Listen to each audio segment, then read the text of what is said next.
Today's been a bit much actually. So a little while ago we found out we were being potentially aggressively priced out of where we live now. Not because of any malice, just because things get expensive, and we've been lucky, things have stayed relatively the same here for a while. I had a number in my head that I set a few years ago where I was like, if the rent goes over this much, I feel like we should probably buy somewhere. And I knew that even though we've done everything right, we've both got really good credit scores, we'd have no borrowed money, we have lots of savings. I knew that going into this, there'd be some struggles just because of the work that we've chosen for ourselves. Me and Katie buying a house together. We've lived together for nearly 10 years now, and we went and saw a mortgage advisor today, and there was a very positive response when we talked about how much savings we had and how little debt we had.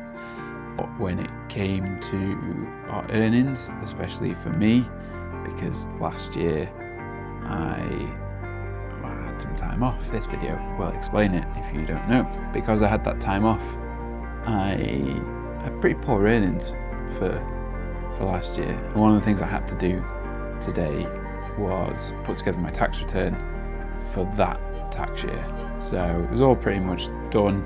Just had to put the finishing touches to it, figure out there's some unreviewed stuff in my QuickBooks, put that all together and send it off to the tax man.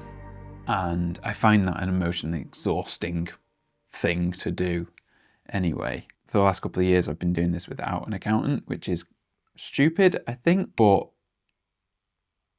for a while there in COVID and stuff, I didn't feel like I had much need for an accountant. That's changed. I'm going to sort that out soon because my business has grown, especially this year. The amount of profit I've made this year is more than the amount of profit I made the whole of last year. And like, not a small bit more, like a good chunk more. But yeah, it's been emotionally draining, but the message here is have your accounts in order, because this would have been so much more stressful if I didn't have everything ready to go, ready to complete a tax return within 4 or 5 hours of being asked to do it. If I hadn't have had that all, as I did it basically last year, I used QuickBooks. Other services are available. I don't know why I said it like that, I'm not on the BBC. But I kept a note of everything as I went along.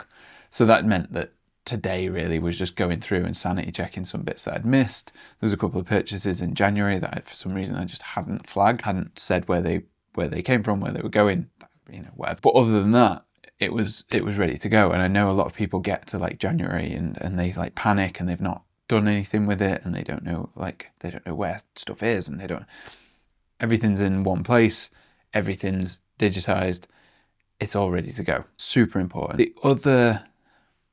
The other thing is we live within our means. We don't borrow money. We don't do like flashy stuff just for the sake of it. We kind of don't really care what other people think of our lives. This sometimes gets into the position where people are like, they think they've got a lot of money, whereas maybe we earn about the same amount, but they spend every single bit that they get. They borrow money.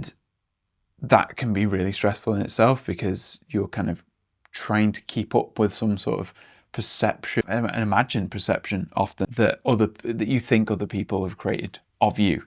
It's tenuous. The flip side of that is you have to have satisfaction in what you do.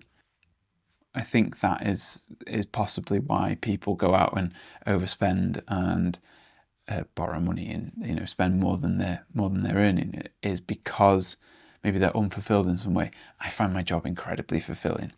I could work harder at it. I could work more on the paid work and less on the experimentation and self-development. Definitely could do that, but until now it's felt like I've earned plenty. And we kind of do. We earn plenty. We earn enough to cover a decent sized mortgage. The problem is it's not necessarily about what you can afford month to month. It's kind of like this projected thing, and if you are self-employed, that can just be a little bit a little bit trickier. I don't know. This is a long rambly video today. It's quite late. It's been a very busy day, but this is emotionally this has taken up the majority of my energy today. As much as I have been working, I've not considered work as much today. It's been very much on autopilot while I think about the process of buying a house. I guess the thing to leave this video on is trust the experts, but also do your research. Go to people who know what they're talking about.